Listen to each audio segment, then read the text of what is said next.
Thomas Shelby has a reputation to uphold.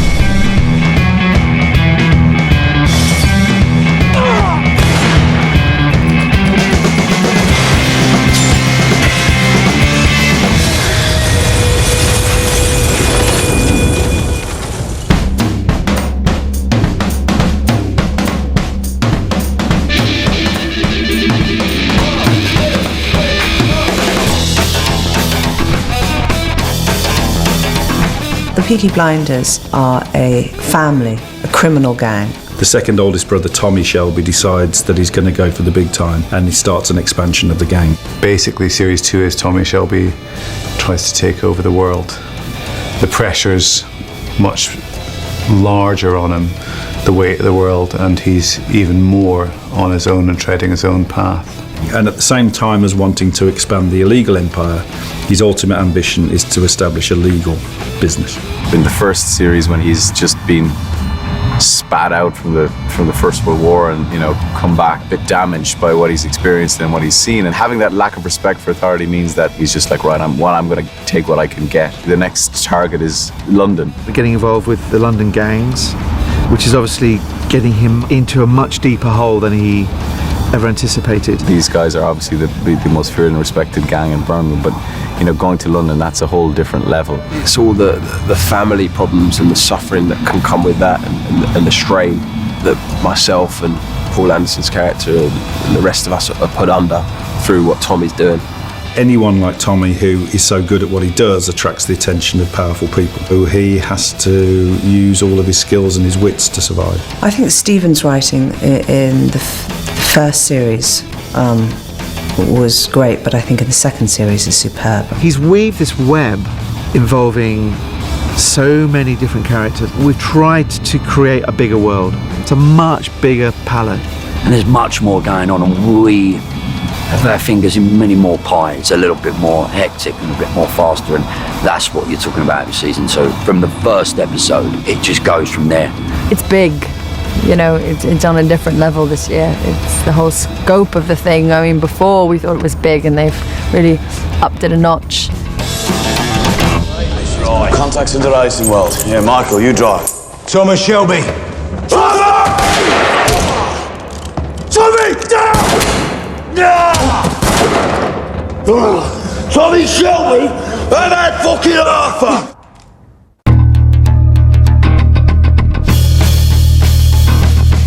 Gillian is the key to all of this, Martin.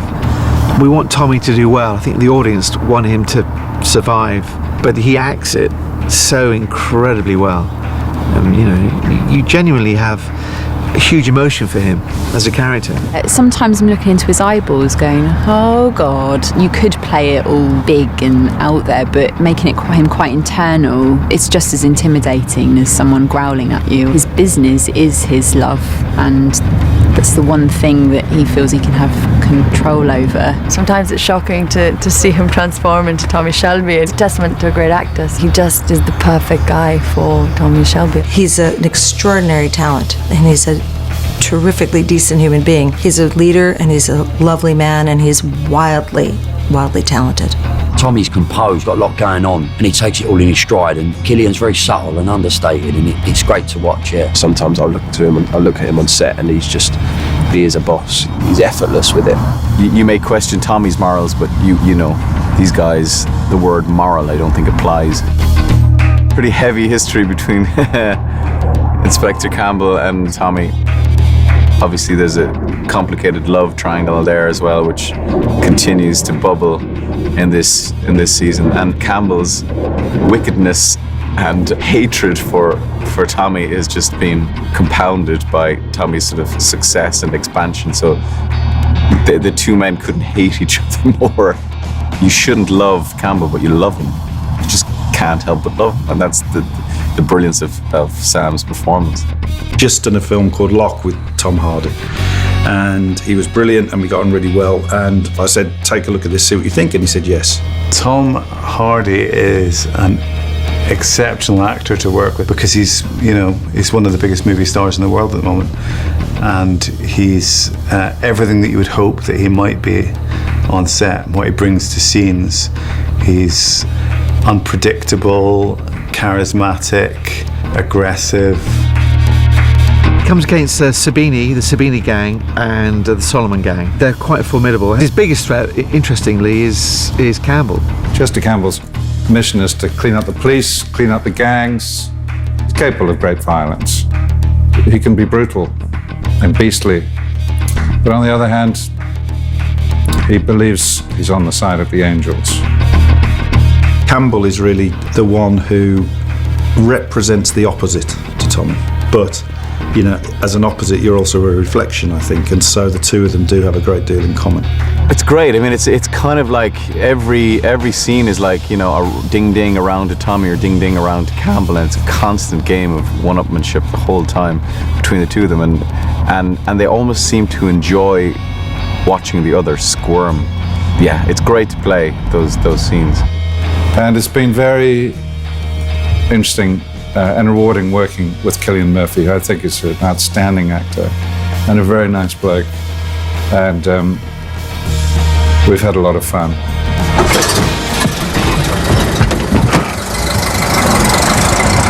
Right! Peaky Blinders again on fucking holiday! Sit down, you mad bastard! Fuck it.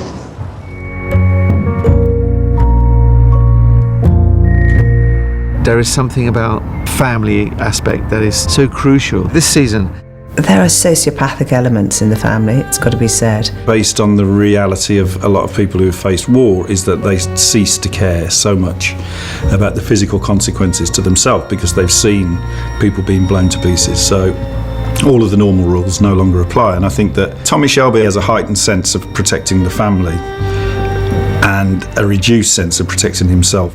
You know, he wants to protect his family. He loves his family. He wants them to be close to him, but also he obviously wants to expand. When he has his brothers coming in to help him, you know, he knows that Arthur is a loose cannon. He knows that Joe is trying to be a bigger man, and Tommy keeps him in his place. Arthur in particular is in a bad way, and it sort of makes him useful to the gang as well. Series 1, we saw him upstaged by his brother Tommy. Tommy comes back, he's got more ambition, bigger scope, much bigger than Arthur's, and takes over, which sends Arthur off onto this downward spiral of this competitiveness against his brother, the sibling rivalry. What's brilliant is the tension between the brothers always, and so well written. And I think that the bigger tension lies between Joe's character, Sean, and Tommy. It seems that John is testing Tommy a lot. And Tommy, while he's impressed by that, is kind of pushing him away. I think he idolises the Peaky Blinders moniker and the whole image. I don't think he's probably quite got it in him, not for want of trying. But I don't think he's cut from quite the same cloth as Tommy is. Tommy's very, you know, malicious and cutthroat, and I think John is more the heart of the story. John, there's a forced. I mean, he's married now, and his wife would sort of quite like to get him away from all of this. And so, at the same time, he still wants to rise up through the hierarchy, so he's quite conflicted. I think he sort of grows up and he becomes more of a man. And in this series, you definitely see a more mature John as someone who's pulling the strings back in Birmingham, while Tommy and Arthur are off, you know, building the empire. In the first season, we didn't see the true strength of us brothers until the second episode. In this new season, you see it straight away. When they're like all together, when they go down to the club in London and then smash it up and then hit the town, and you see the real power of them and the love that they have for each other. Gentlemen, there's been a mistake. I'm afraid you're going to have to leave. Some of the men here recognise you from the racetracks in the north. They say you are the Peaky Blinders. Peaky Scum!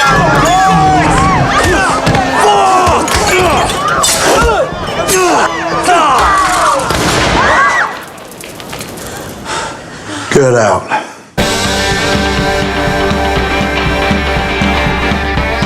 You fight for the king in an absurd war, in the war to end all wars. You come back, and all the thanks you get is you've got two choices, really, if you're poor. You can either be a gangster or you could be a trade unionist. And to depict that most honest of British stories, as yet untold, really, I think was an important step.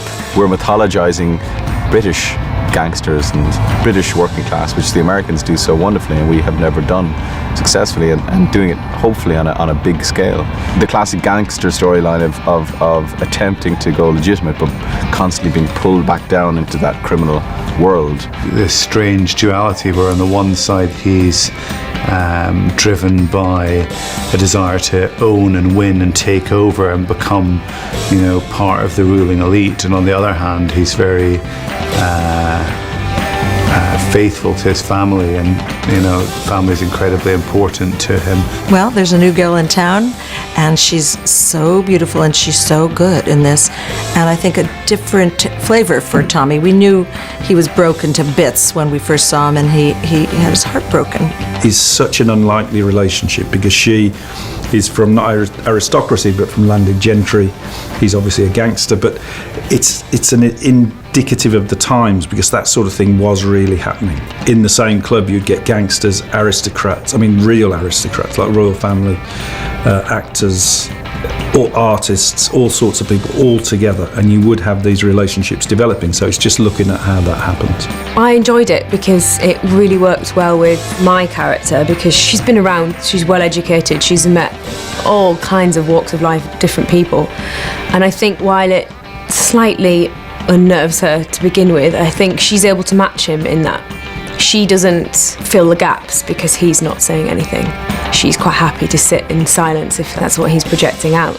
But it was good because it was quite nice to see how the characters were, what I'd done with mine and what he'd done with Tommy, how they matched quite well, and quite, that when finding those still beats was good fun, because I'm not too sure that there's that many of the characters in it where he has that.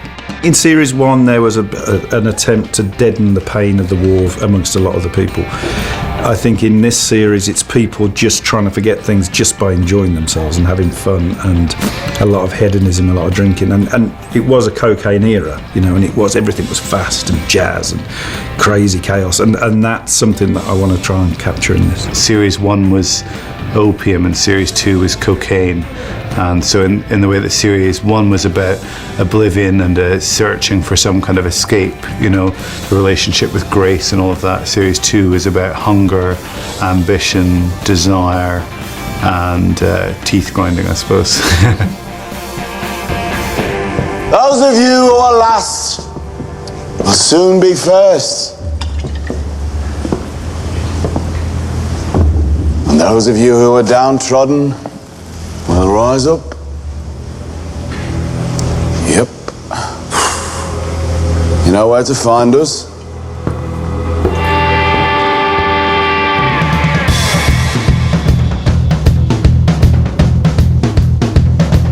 Yeah, well, there's strong female characters in it. Aunt Polly, our sister, Esme. Women have a great voice.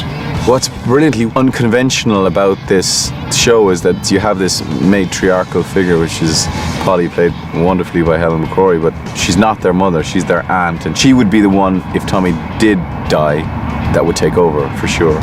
And I think she's the sort of the one who knows Tommy the most and understands what's going on in his head, is able to read him best. And her storyline in this season is just amazing, and she's phenomenal in it. It shows her struggling with that sort of the gangster matriarch and this being a mother.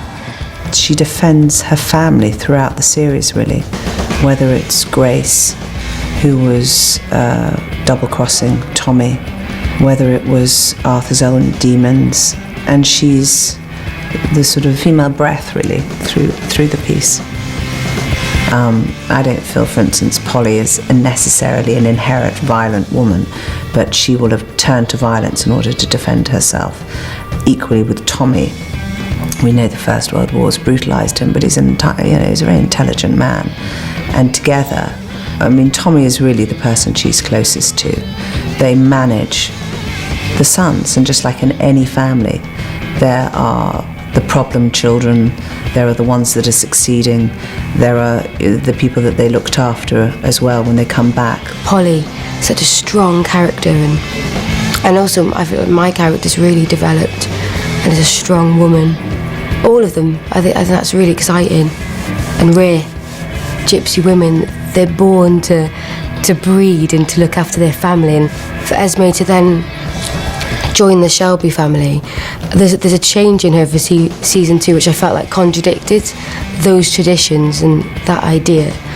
She tries to really push herself into the business, and she's slightly torn because I think the idea of the business spreading, even though they're perfectly successful where they are and taking over London, I think she genuinely is scared about that. Shelby Company Limited is now very successful, but London, I have kin in Shepherd's Bush and Portobello. It's more like wars between armies down there.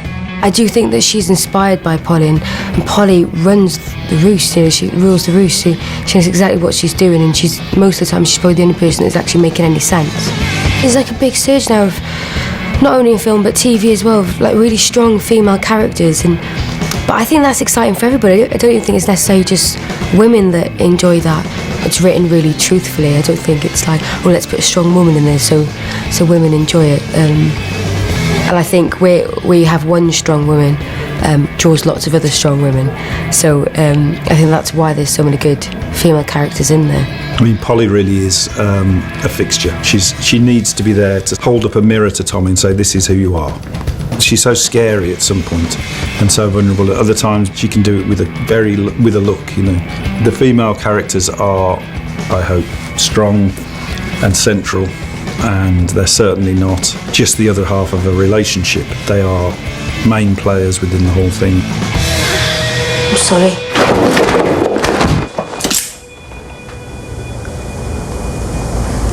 You tell a soul in this family, and I swear I will cut you. I don't need a knife to stop me telling secrets given in confidence. It is a matter of honor.